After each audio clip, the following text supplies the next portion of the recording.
All right. Well, welcome back to another episode of Parker's Pensies. This is a podcast where we talk about philosophy, theology, nature, and life. I love thinking about cool stuff, so come think with me. This episode is part 2 of a conversation with Dr. Ed Uszynski about critical theory and in its relation to critical race theory and some of the stuff going on in modern conversation today.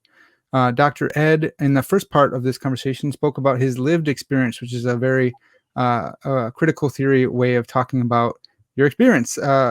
His lived experience in the academy, doing a PhD in American studies from one of the schools, which Bowling Green, which was one of the founders in bringing critical theory into the academy through being able to major in it. So without further ado, Dr. Ed, thanks again for coming on the podcast, man. Good to be back, Parker. Yeah, I look forward to picking up where we left off. Yeah, so last time we talked about your lived experience and you going into your PhD work, not really knowing what to expect or expecting something different and then getting something you didn't expect. And that was critical theory. So I wonder if we could start off with just a overall definition. What is critical theory? Yeah, man, and as you know, and anybody that's listening to this, there are so many different nuances to a massive discipline like this, Right. So I spent a lot of time actually even in the last few weeks just trying to whittle down in as simple of terms and yet as fair of terms what I think it is. And so I'm gonna put three things on the table. Okay, so critical theory is the study of power relations between human beings. So that's one hanger that we can put other thoughts on. It's looking at life under the sun among human beings and seeing how power works itself out between people. Okay, so that's number one. Number two, it's an assumption that capitalism is the primary reason why there are problems in the world between people. And again, that almost sounds overly simplistic to say it that way, but that really is what is behind almost every one of the critical theory thinkers. Every one of the scholars that's writing is writing from a position that is deconstructing the world through the lens of capitalism is necessarily dehumanizing in countless ways. And the belief then that socialism is a better system, although I'm not going to necessarily say that all of the critical theorists actually believe that, but they definitely believe that capitalism is behind the world's ills.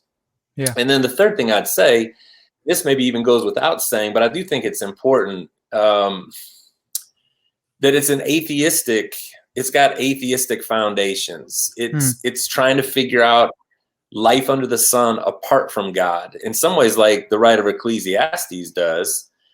If you take the gospel out of the equation, what observations can you make about how the world works if there's no God? And it really is all about materialism. What you see is what you get. This life is all that there is. There is no, pre-existence. There is no post-death existence. Then what conclusions would you draw based on what you see? And then just go back around the circle then again. Well, then the place we'll start is to look at how power works between people, the dynamics of power and those who have it versus those who don't, the way that people will try to use their power to dominate or control groups of people, and whether people choose to go along with that or can resist that. And then what are the effects of capitalism in a world where there is no God, but everything really is it does just come down to exchange and capital being exchanged. What are the implications of that for us as human beings and how to live a good life? So I shudder almost at what I just did because there's just so much that's attached to all of that. And I hate when people, especially now, it just seems like everybody is trying to sound intelligent, talking about cultural Marxism or talking about critical theory or critical race theory or culture studies. And these, to be fair, again, especially from a Christian perspective, to be fair, we have to acknowledge that it's actually pretty deep waters. Even if you wind up disagreeing with its foundations and its conclusions, there's a lot of deep water that's being tread, and observations that are being made that I find very helpful, actually.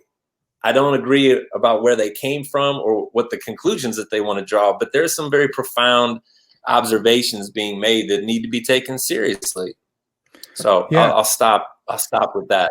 No, that's so good. And Ed, that's really one of the main reasons I wanted to have you on, is because you did a PhD in this stuff from Bowling Green. And so it's great to hear from you that this is complex, because you studied, you can speak to this because you did a PhD in it. And what I find from a lot of podcasters, from just from everyone, is an oversimplification, a lot of cutting corners. Critical theory is just this. If you say this, then you are a cultural Marxist, without a lot of definitions, but with kind of an assumption that to be labeled that is bad, right? And so if you are a cultural Marxist, you are the enemy. You're slipping in this Trojan horse into my theology, into my philosophy, into whatever. So that's why I wanted to go in deep on this with you. And it's encouraging to know that even someone who studied this at a PhD level admits that it's complex, like it's difficult.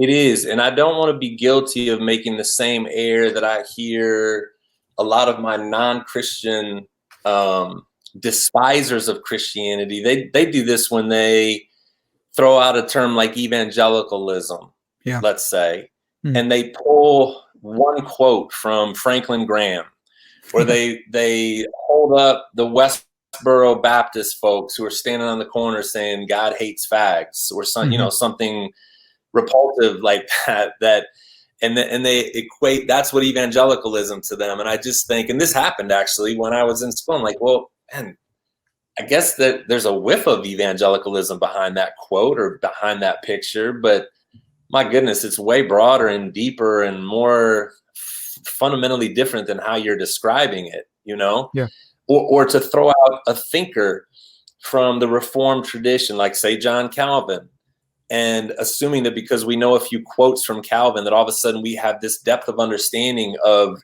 Reformed theology and should be able to speak intelligently about it in a half-hour podcast. And we know that's ridiculous, that there's walls of libraries that are covered with profound thinking and different nuances to the theological tradition like that. It really is the same thing when it comes to critical theory. So we need to be careful. Even if we ultimately decide that we don't agree with its foundations or its conclusions, it's a disservice, and it's being almost disingenuous to just throw it all out, throw the baby out with the bathwater just after reading a few quotes or an article or two online.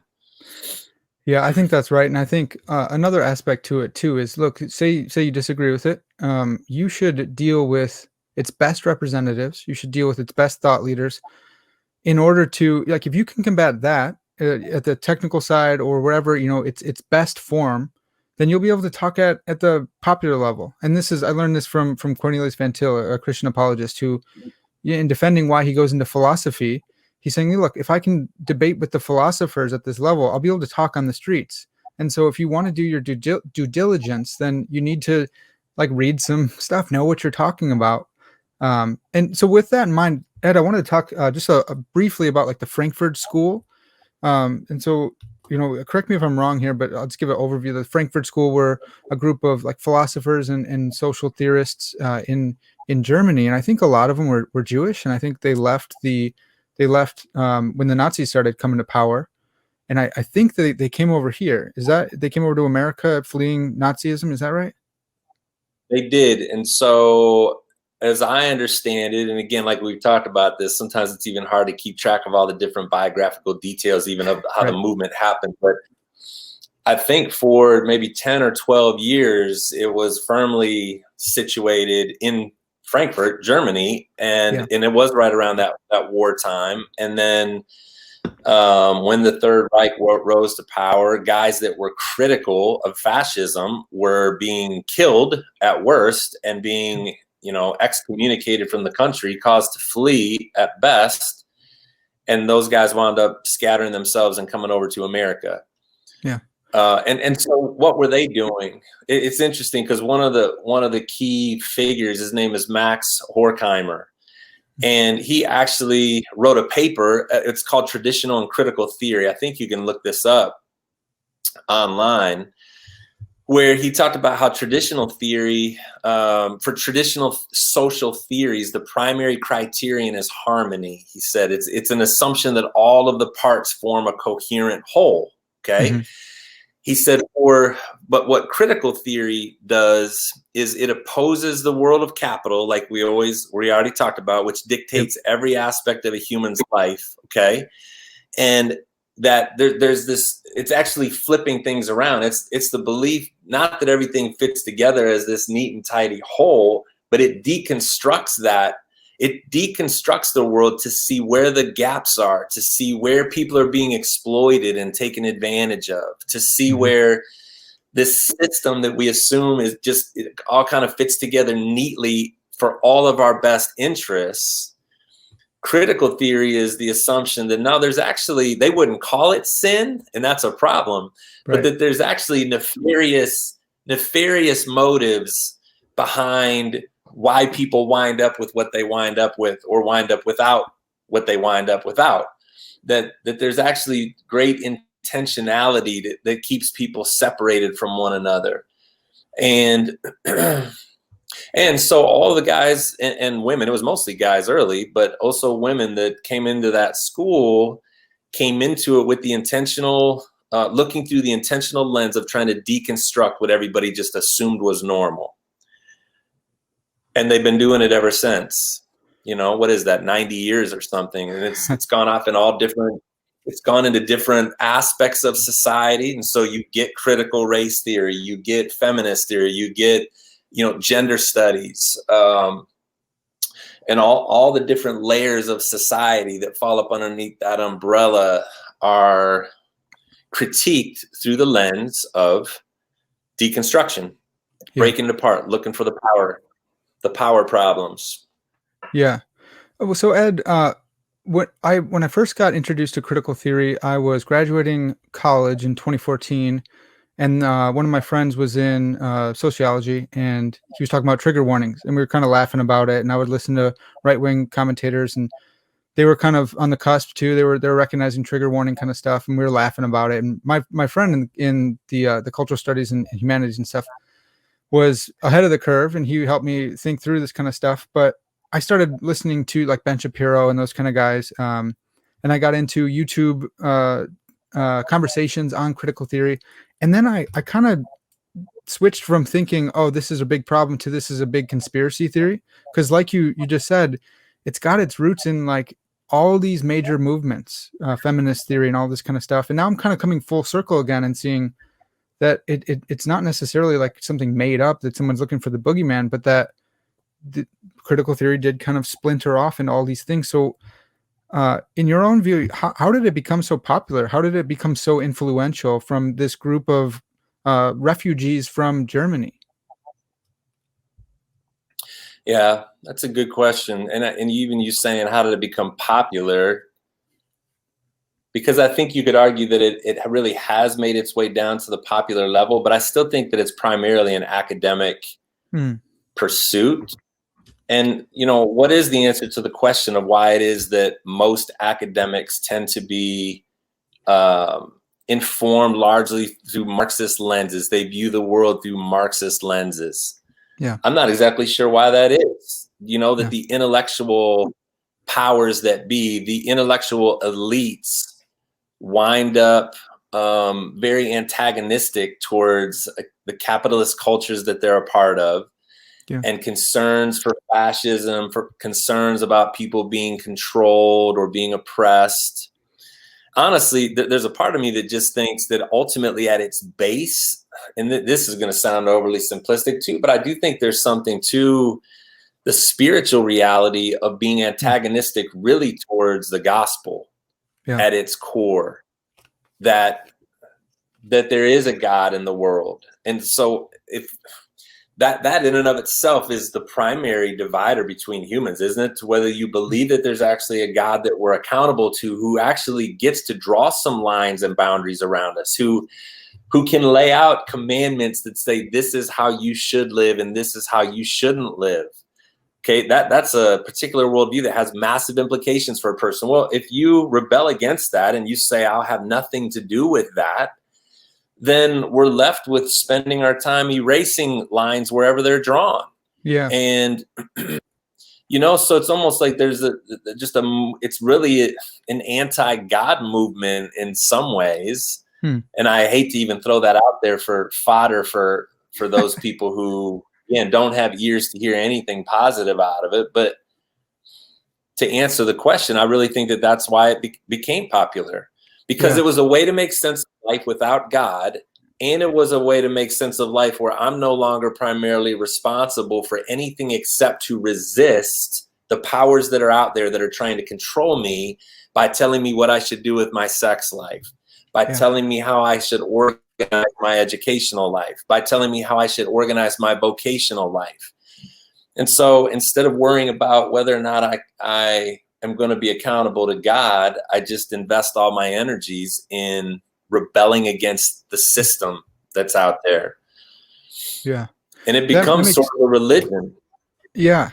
Yeah. That makes a lot of sense. And that has to do with that third aspect you're talking about, with the atheistic foundations. And I was listening to this popular thinker, Eric Weinstein. Just he got this from somebody, but he was characterizing the three political parties and saying that capitalists are really conservatives are like allergic to the idea of throwing out the hard-fought principles that we've inherited from our ancestors. Like, we've inherited these things. Do not get rid of these. Don't move a landmark unless you know why it's there, right? And then libertarians are like allergic to control. Don't control me. Don't tell me what to do. Don't come down on me with your big government stuff. Get back off. Leave me alone. And then liberals are really allergic to the idea of inequality and unfairness. And like, this isn't right. We're treating people differently. And when they emphasize, one of those things to the neglect of the other, you kind of become warped. And I think that's a fair understanding. And it would make sense then if that's kind of an impetus that liberals emphasize, Democrats, whatever, then they would be drawn more towards this critical theory, especially if they have naturalistic, atheistic assumptions that there is no God who will establish justice. We got to do it ourselves. Does that seem right? It does seem right. What's interesting, and this is what was confusing to me, and I said this in our other session, that it took me a year to even figure out what was going on, is that I think even most critical theorists would set themselves in opposition even to liberals. Interesting. That even though liberals would be more attracted to the worldview, as you said, Parker, but a true critical theorist is saying you all are part of the same economic system, and that is the primary controller for all of you. And so for you liberals that are out there, you wind up playing by, the capitalist man's rules when it comes to how you resist. It's okay. It's that Colin Kaepernick, just to be very practical, that Colin Kaepernick's efforts to resist or to protest, okay, that was the language that was being put on, the kneeling incident, which of course now is years old, but that he was, it was being, how should I say this? That to kneel down before a game from a critical theorist perspective is lame. That's too tame. It's playing within the rules that they set up for you. They're going to play their national anthem, and you're going to kneel during that instead of saying, I'm not going to play at all. So actually the NBA guys maybe even came closer to what a critical theorist would appreciate, which is saying we're not going to play at all. Only if they were really serious about that, they would have walked out and never come back this season. But even why did they come back? They came back because of money. They came back because of money. And so the critical theorist says, aha, you see, you're completely controlled by dollars at the end of the day. Even when you try to speak up about stuff that you say is wrong in society, within 24 hours, you'll be right back on the assembly line, producing products for the man. Dude, I love that you brought that up. I think that's such a helpful point too. That's something I learned listening to, there's this podcast called Philosophize This, and he went through a couple series. He went through a little series on critical theory, and that when he was going, I'm pretty sure he's an atheist himself. And so this may be a skewed lens of Marcuse, or Marcuse, however you want to say it. But Marcuse, going through his kind of doctrines, he was talking about monopoly capitalism and totalitarianism, and how we live in a totalitarian government or system here in America, and how initially you go, no, this isn't like North Korea. There's no dictator. It's not 1984. But it's the way Marcuse described it. It's a little bit more like a Brave New World, where we're making this system which is totalitarian. And even when you try to resist, just like you said, you're still being either platformed or deplatformed based on money. And so someone wants to speak out against the man. How do we monopolize this? How do we make this into money?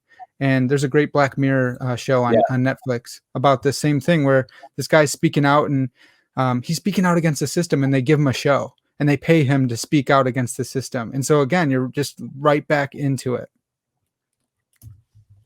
Where resistance gets appropriated to capitalistic ends, that Black Lives Matter t-shirts start getting sold, and there's always a way to capitalize on the fact that somebody's trying to resist the system. And so it's like the Matrix. Okay. Again, to use another pop cultural phenomenon, that people are stuck in this matrix and don't even realize it. They don't realize, when we talk about being totalitarianism, when I use that word, I think, Parker, when you use that word, I think of regimes that kill people and that make life physically miserable for them.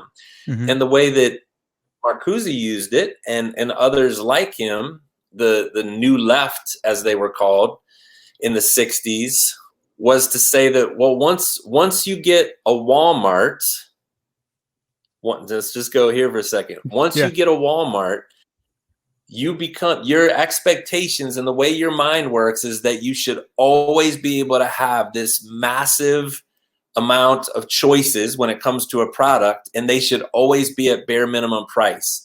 You don't think about what it costs, what that does to the environment to pull that off. You don't think about what it means to labor forces that are having to produce those products and aren't being paid accordingly for their labor. We don't think about any of that kind of stuff. All we know is that we need to be able to have a wide variety of products at the cheapest level. And I don't know that we can ever go back after having that, or the technology of being able to have a device in our hands that can do everything that computing can do, that's literally changed the world and the way that people operate. How do you ever pull yourself away from that and not be dependent on it anymore? Right. And so the critical theorist would say, you're trapped. That's totalizing right there. That's you're being controlled by that, because now through that device, the man can send whatever messages that he wants to you. Now that you have a Walmart, you will never ask the question if maybe we shouldn't have all these products so easily available to us. You'll never ask the question of how many days a week should we work, and how many hours should we work, and why do we actually spend so much time trying to make more money so that we can get more products that never satisfy us ultimately. And why do we fall prey to advertising schemes that constantly encourage us to need something that we didn't know that we needed a week ago? That's all coming out of critical theory. Now, again, I think you can find all kinds of Christian authors that have written the same kind of stuff over the last few decades, for Christian reasons, where they're saying you got a spiritual problem that you're trying to fill with some product, But that's the work that critical theorists are doing. They're saying you need to become reflective about that and realize that these things will never satisfy your soul the way that it needs to be satisfied. The only thing that will satisfy it is revolution of some kind. Now, again, I think that's ridiculous. It won't satisfy. That's sort of a lie. not sort of, it is a lie. It's not gonna, a revolution won't satisfy the deepest longings of the human heart either. Yeah. A spiritual revolution will. So there's the Yeah. clash of those two worldviews, you know. Yeah. Well, Ed, that's huge, and you bring up an interesting point about phones too, with the Walmart or the iPhone, and this has been kind of leveled from the conservative side, saying like you're a revolutionary, and here you are taking pictures of yourself marching on your iPhone, right? Like there's some little kid in China or wherever they're making these parts who his life sucks because you need this phone at a cheaper price. And so you can fight for his rights on this phone, right? And so I think Marcuse and some of the other Frankfurt guys, and even theorists down the road, I haven't followed the trend. I kind of looked back at the initial folks, and I kind of like some of the stuff they say, and I bet I disagree a lot more with the modern authors in that different theories, but they bring up that important point that you're a revolutionary from, wearing your Nikes and wearing and with your phone in your pocket, which made someone's life miserable to produce. Yeah, and it's a good point. And so that's the work of pointing out hypocrisy and contradiction in other people. And the unfortunate thing is I can turn that lens right back around and point it at conservatives. I can point it at Christians. I can point it at myself and see all kinds of hypocrisy and contradictions that exist inside of me, even with the gospel inside of me. Yeah. And so what does that wind up causing me to say as a minister? It causes me to say, come Lord Jesus. Okay. And that really, truly, our only salvation from our contradictions and hypocrisies and ultimately from ourselves comes through the cross of Jesus Christ. I mean, that's why I do what I do. Right. Because I really do believe that is the answer that both sides need. Yeah. But I certainly don't want to be found on one side or the other. And this is what I think is disingenuous, that I can align myself with conservative folks over here and point out all the hypocrisies and contradictions over on that liberal or progressive side, but I don't see any of them in myself. I can align myself here with the liberals and the progressives, and we can point out all kinds of hypocrisies and contradictions on the conservative side, and you absolutely can do that, but I don't see any of them in myself. And so that's why the gospel winds up making that much more sense in verses like the human heart being deceptive and full of all sorts of evil, and that I need a revelation that comes from outside the matrix. I need the gospel is the blue pill to get outside of the matrix, Red pill. Yeah. Oh, well, the red pill. Yeah. We don't want the blue pill. We don't want that. Yeah. But actually, that is the point. What the critical theorists would argue is, see, that's the problem. Most people do want the blue pill. They just want to stay right where they're at, comfortably exploited. Yeah. They want to stay comfortably exploited. And the best of them are saying, why would you do that? Why would you continue to not resist? Why do you continue to work overtime instead of going to your kid's game? Yeah. Okay. This is where it comes down to practicality for me, where I think that there's value. Why do you continue to work 60-hour work weeks and miss out on your family life? So that, again, so what? So you can make more money to buy more things for what? You're not actually going to have any time to use those with the people that you love, right? This is where it really does. And I am not an anti-capitalist, right? But as a Christian, I do think I need to get better at being able to critique whatever the secular world is that's being handed to me. And in this case, we live in a very capitalistic society, and there's legitimate critique that I think the critical theorists help us to actually get insight to say, yeah, why do we do that? Why would I do that? Why would I continue to give myself over to this business instead of spending time with my family? Yeah. And get to the end of my life, like so many people do, and say, oh my gosh, I wish I had spent more time with my kids and not as much time in meetings, Yeah. Yeah. Well, and it reminds me, you were saying that the Christian can likewise, see some of the same phenomena and critique them. I think of John Piper's famous book, Don't Waste Your Life. And, you work your whole life in order to retire and go collect seashells. And he's like, what are you doing? Stop. Like, don't.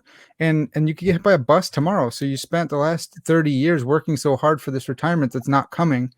And, you know, you're trying to build a bigger barn, but you don't know that your life is going to be required of you this very night.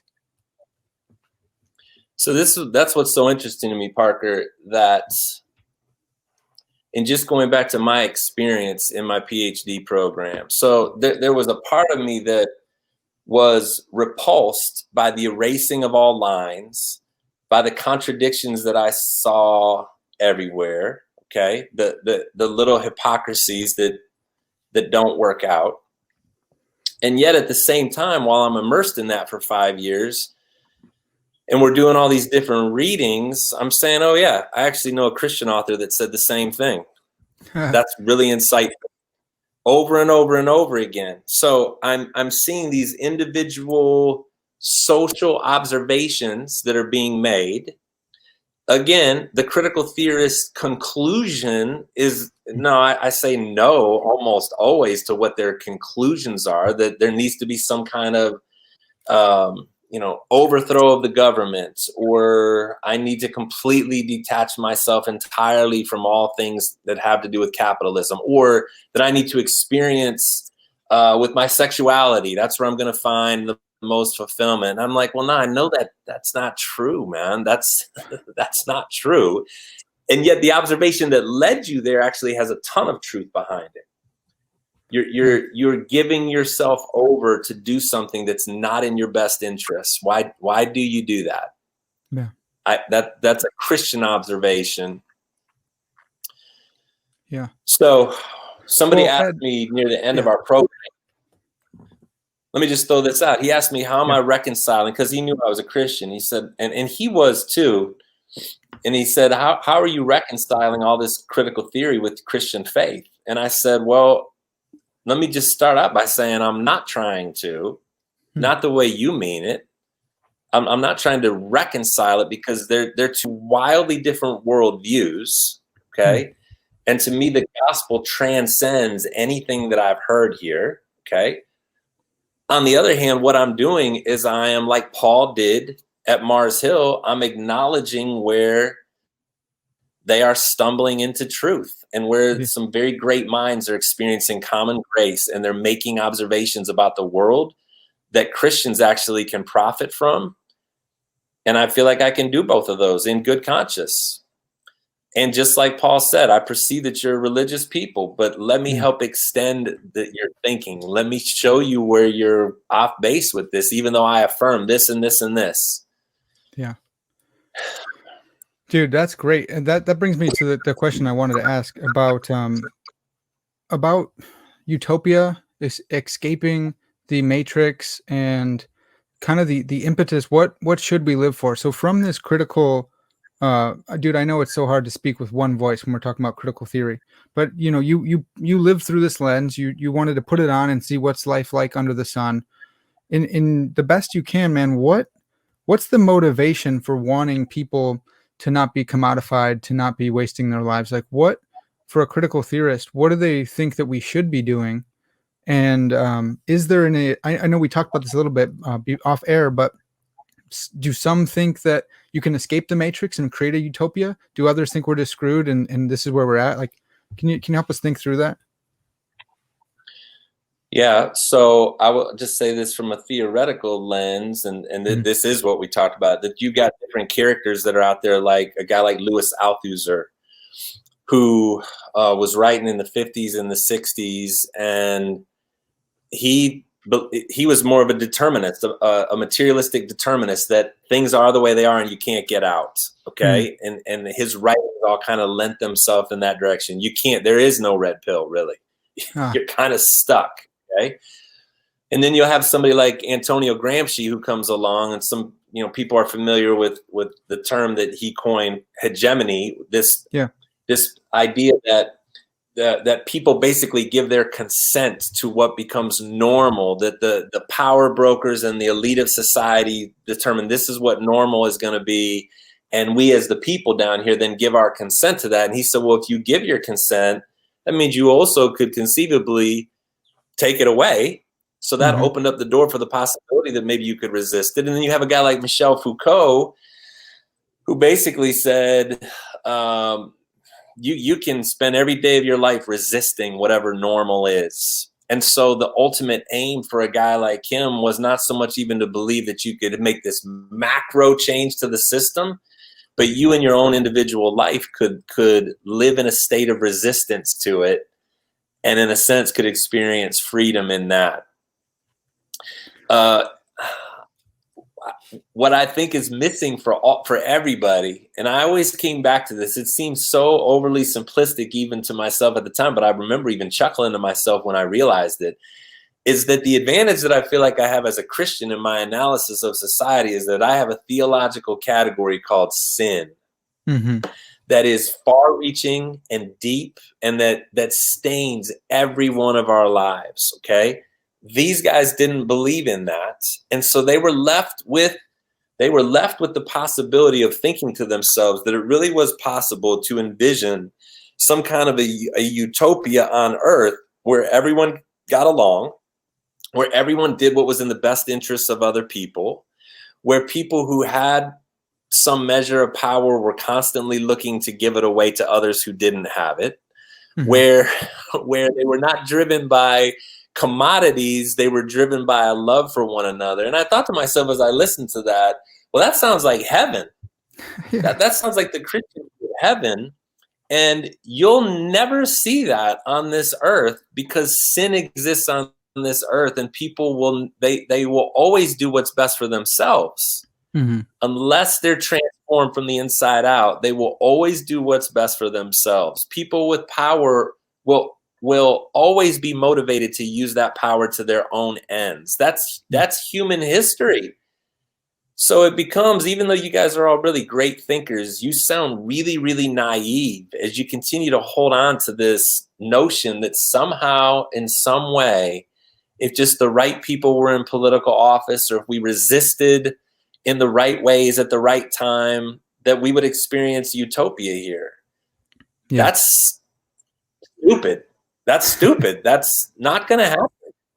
And I say that respectfully. It's naive.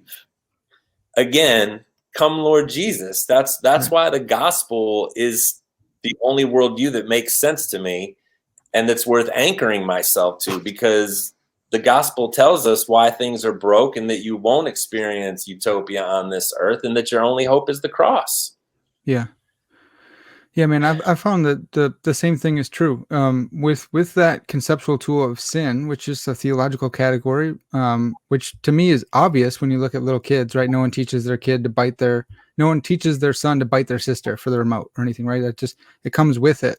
Because we inherited this sinful nature. With that conceptual tool, it really helps us think through utopian claims and be more critical than the critical theorists were, because they, like you said, man, it is a bit naive, because if you're a student of human history at all, it's like, dude, look at the human heart. Look how it always plays out every time someone gets power. And it's like, for maybe not taking Foucault seriously enough, and knowledge and claims to power, and the capitalists who don't acknowledge sin do the same thing that the critical theorists do, who don't acknowledge sin.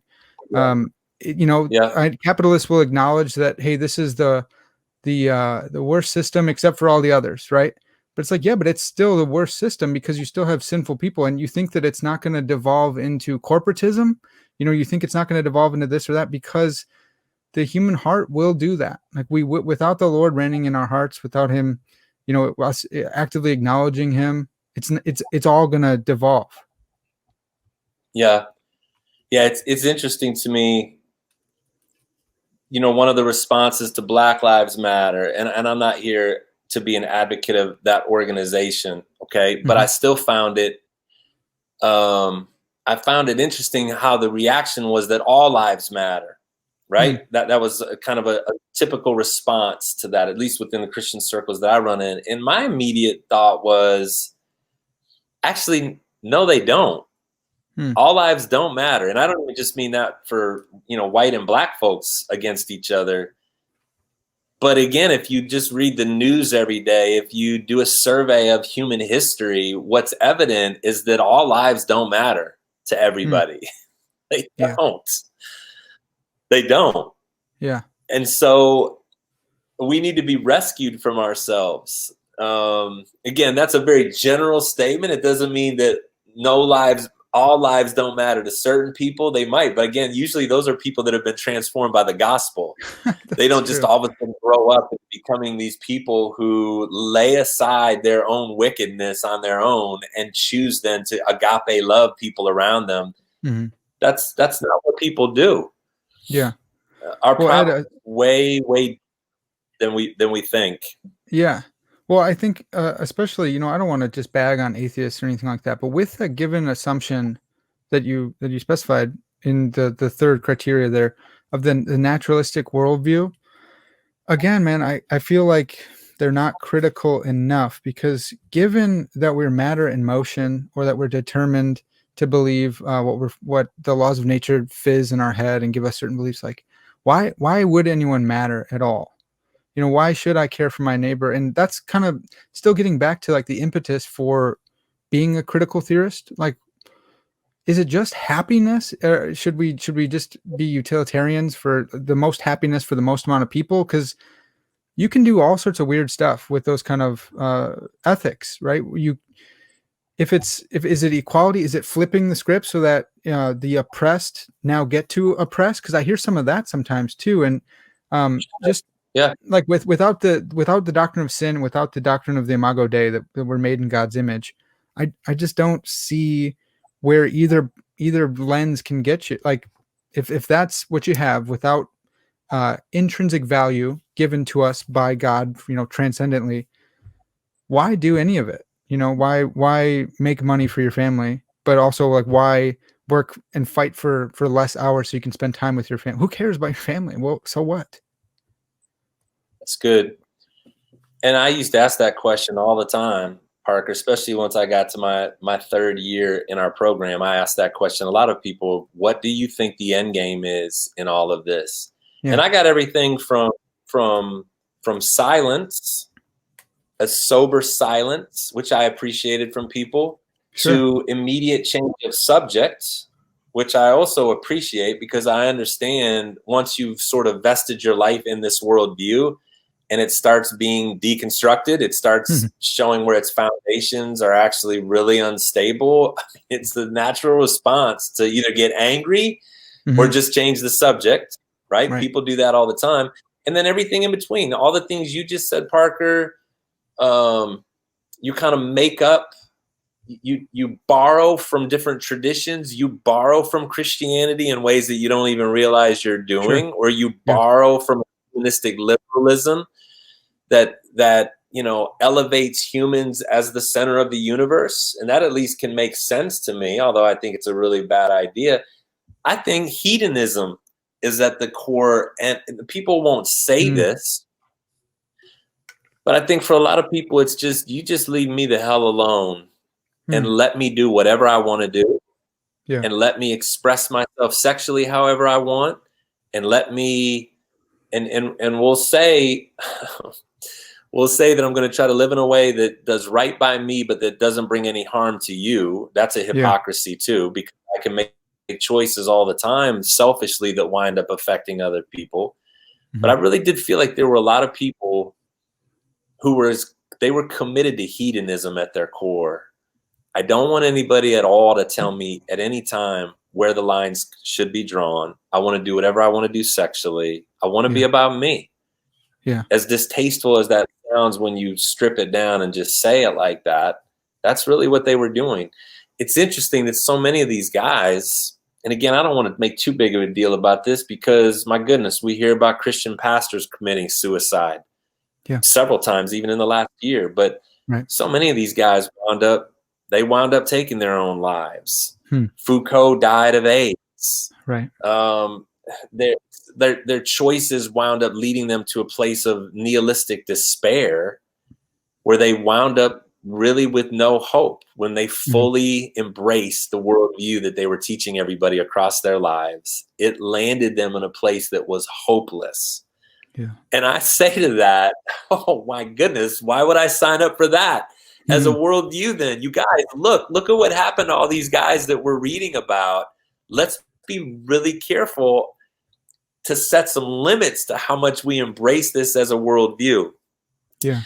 And ultimately, when I'm in that setting, I'm there ultimately to be the hands and feet of Jesus. So I'm not just wanting to confront everyone about the naivete of the position, but I'm actually wanting to be persuasive that in spite of your belief that the church represents the man and represents this tool of control, you probably don't really know who Jesus really is. Right. And can we talk about that?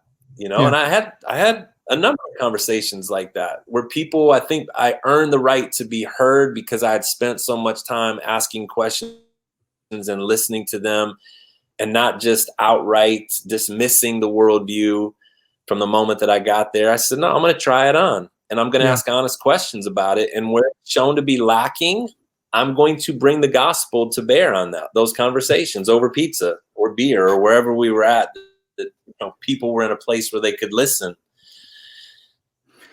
Dude, I think that's huge. And to some people that they're going to say that's squish, right? They're going to be like, well, you need to just be a man of truth and speak out. And like, cause I get this, maybe they don't say it about you, but I get it plenty where it's like, you need to use your platform to, condemn and destroy this worldview that's taking hold of our young people. And it's, to me, I'm not the guy, I'm not, the Francis of Assisi who's like, yeah, you preach the gospel all times, and if necessary, use words. I'm gonna invite my neighbor over for a barbecue, and 6 months later, I'll tell him the gospel. No, dude, I do what God tells me. If he brings it up right the first day I meet somebody, I share the gospel with them. If he wants me to wait and hear their story, I do that too. But buying some credibility by studying what they believe, by asking them, hey, I've read a little bit of Adorno, or I read a little bit of Marcuse. I could be getting this wrong. You've read more than me. What do you think about this? And opening up this conversation for you to be able to go, yeah, man, like I see there's a definite bridge here that I can build between what you're valuing and what me as a Christian's values, except in my worldview, I think it makes a little bit more sense than yours. Can you help me understand how you're making sense of this? And so it's like a soft critique, but it's an invitation. It sounds exactly like what you did, man. I think we need more people doing that. So do I. It's an invitation to a conversation, and it's a way of loving people, even in the midst of their brokenness. Yeah. I wonder if it also has something to do with the type of Christianity that we've embraced. The Reinhold Niebuhr Christ and Culture book. Mm-hmm. And I always think about this, that if you're kind of mired, well, I say mired sounds really negative, because I do think there's a place to be against culture. Okay. Yeah. But if you've been discipled in the Christ against culture mode of thinking, then you're all about culture wars, man. Your rhetoric is always going to be antagonistic and trying to poke the other side in the eyeball and constantly trying to be a heresy hunter. Yeah. And like I said, I don't want to dismiss that entirely. I think there's a place to play that role in society and in conversation. Man, there's a time for that. But I'm much more a part of the Christ transforming culture worldview of Christianity, which says that I need to be salt and light. And man, I could go around getting in arguments all the time with people. And in fact, I used to. That's who I was in college when I first came to Christ. And guess what that usually turned into as far as evangelistic usefulness? Nothing. Right. Nothing. It ended conversations. It caused people to want to stay away from me. It became just a volleying of, like I said, rhetoric and bombs at each other. And I just think I want to do better than that by people. Yeah. I look at people and I see that they're struggling with the exact same things that I am. They're choosing to try to solve those problems in ways that might be different than I would have chosen for myself. Critical theory was not even on my radar for 3 decades of my life. Okay. Yeah. Come to find out that there's been tons of people that had signed up for that worldview all across the 1900s that I didn't even know about. Okay. Well, this is just another interesting, bad way to try to solve the emptiness that Pascal talked about that's inside of all of us. Right. Let me affirm what I can affirm. Let me empathize. Maybe that's even the big word that we haven't used. Let me just empathize with you as a human being and make room for Jesus to be able to get into your heart through my love towards you. Mm-hmm. My goodness. Yeah, we need way more of that, Parker. The world is desperate for that. Well, It dude, just is. I don't. You're so right, man. What I hate so much is that someone's going to hear that word empathize and be like, oh, okay, here's another person saying we need empathy. And it's like, dude, just take one step back from the political conversation and be a Christian. Like, yeah, we're called to empathize. No, we're called to sympathize. Jesus sympathize. Dude, okay, parse it how you want. We're called to be like Christ to people, and that includes sharing the gospel. But if you are waving a Trump flag in their face, they're not going to be open to hearing the gospel. They're just, I don't know why they think. And dude, it's hard for me too, because I find myself in the middle, because I got literally I got neighbors that are on different sides, all sorts of stuff. But I need to look at myself too, because it's so easy for me to go, I'm in the middle and I have the right perspective on all this stuff. I've studied some of this and that, and like I'm wrong too. Yep. It's hard. It's hard out here, dude. It is hard. It is hard. But what you just said is a humility that's at least a great starting point, And I don't want to lack humility.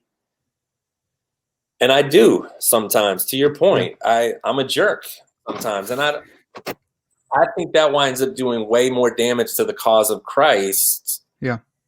By me being antagonistic than to empathize. You say that, it almost sounds like a negative word. I think about Jesus, who is looking out over Jerusalem on his way into Jerusalem before he's going to be crucified. And it says that he looks out over the mass of people and he feels splonchnismai, right? Mm. He feels pity. He feels this deep ache in his guts as he's looking out at these people who are about to kill him in their stubborn, hard-hearted unwillingness to let go of the worldviews that they were holding on to, that were keeping them from being able to submit themselves to the truth that he had been spreading for the last 3 years. They're about to kill him. And his response to them is to feel deep guttural pity towards them. Mm-hmm. Come on, let that devotional just kind of seep into our pores in the midst of this political season. Seriously. Yeah. Where's just the deep guttural pity that I feel for myself and towards people that are mired in worldviews that are not going to save them? Instead of spending all my time on social media punching back at them, where are the missionaries at? Seriously, pastor, be a pastor to people that are on the other side of the political aisle who believe wildly different things than you do. You're supposed to be trying to reach them with Jesus. Dude. Not standing them up with another Fox News post to point out the foolishness of their ways. You're actually supposed to be pointing them to the cross somehow. Yeah, that bothers me. I get it. I really do get it, man. And I think I think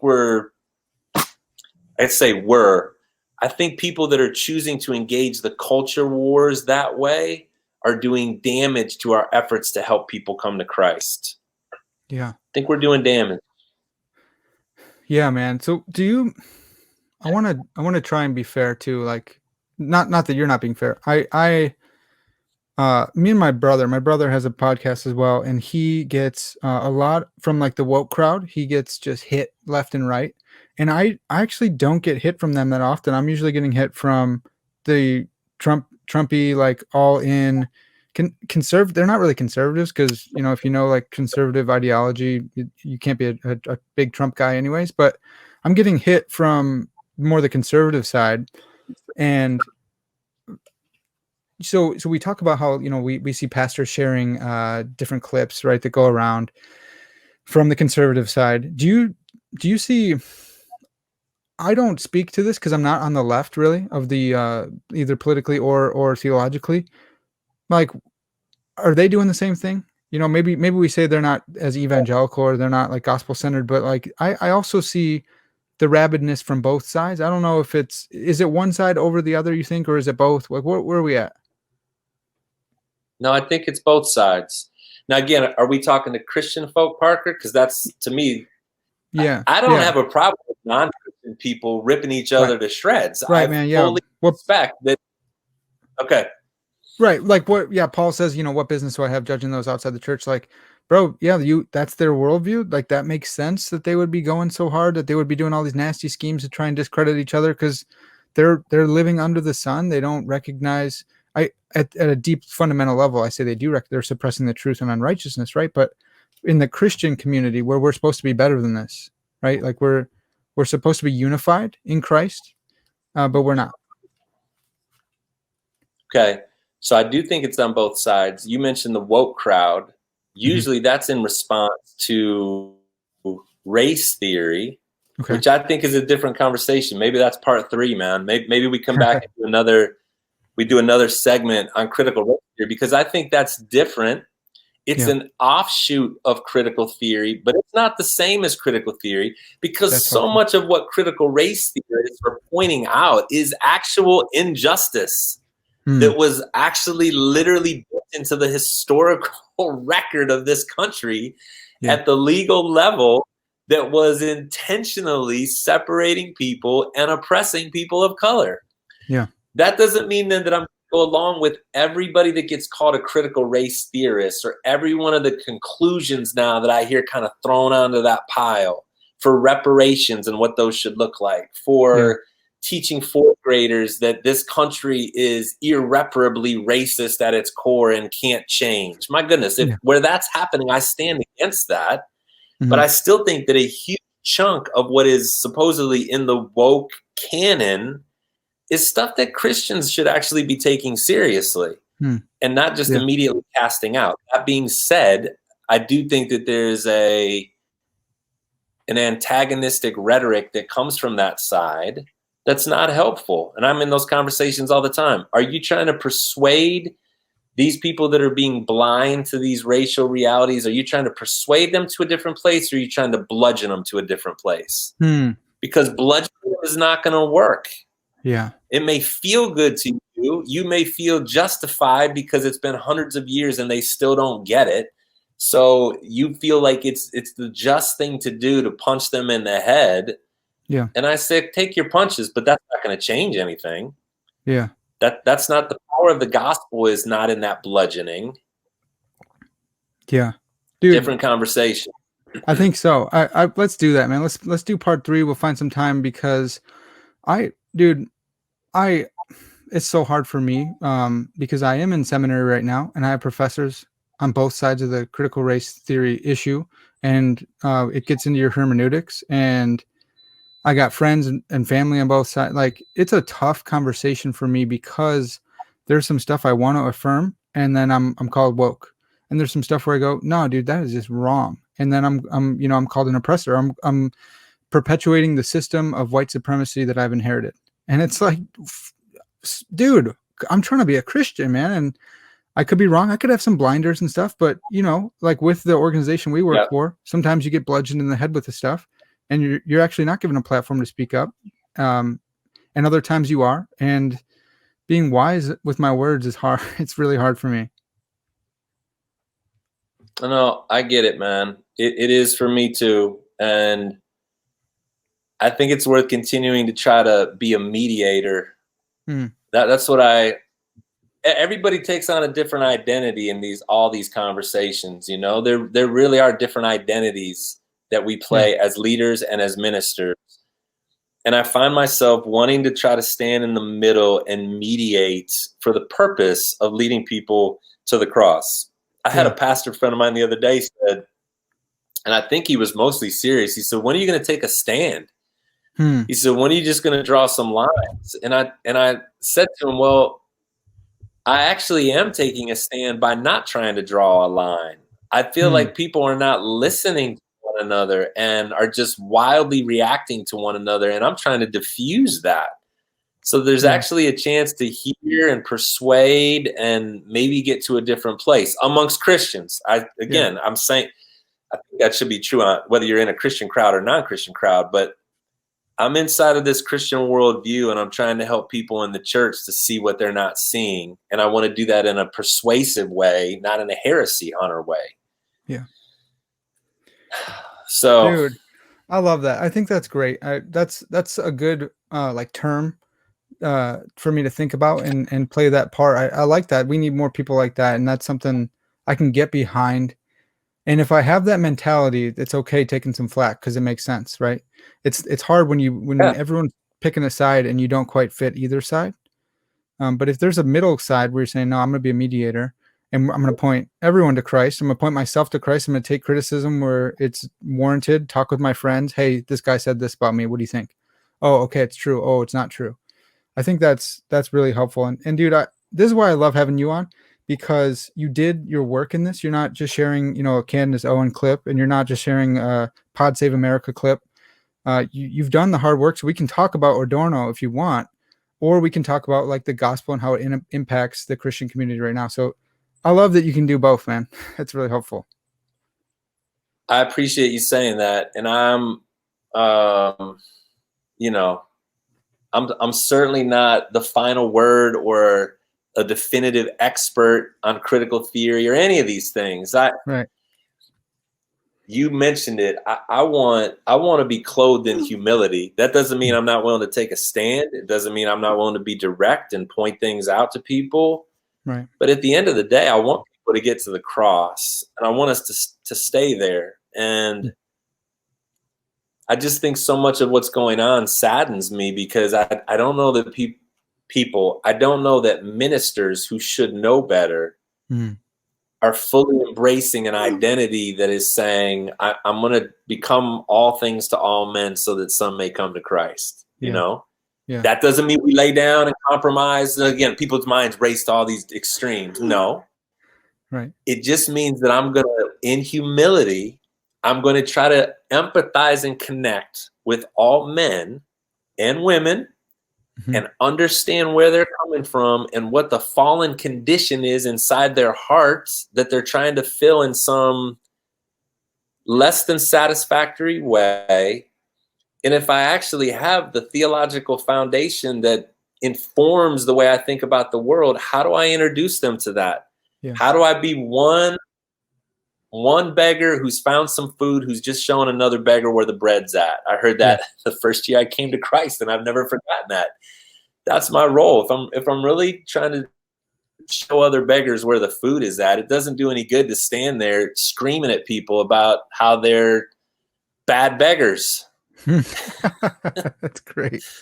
That's so good. Beggars who are eating out of the wrong bag. Well, that doesn't make anybody want to follow you to the food, man. That makes them want to stay away from you. Yeah. So dang, man, that's good. All right, well, let's save the critical race theory stuff for part 3. If you guys been paying attention, we had part 1. We're talking about kind of lived experience that Ed has gone through when he was doing his PhD work in American cultural studies. Part 2, you just listened to, has been more the underpinnings of critical theory in general. And then part 3, we're going to take critical theory and see how it's been applied towards race and this offshoot of critical race theory with Dr. Ed. Hey, thanks again, man. Thank you, Parker. Enjoyed it. All right. This has been Parker's Pensies, and as always, all glory to God.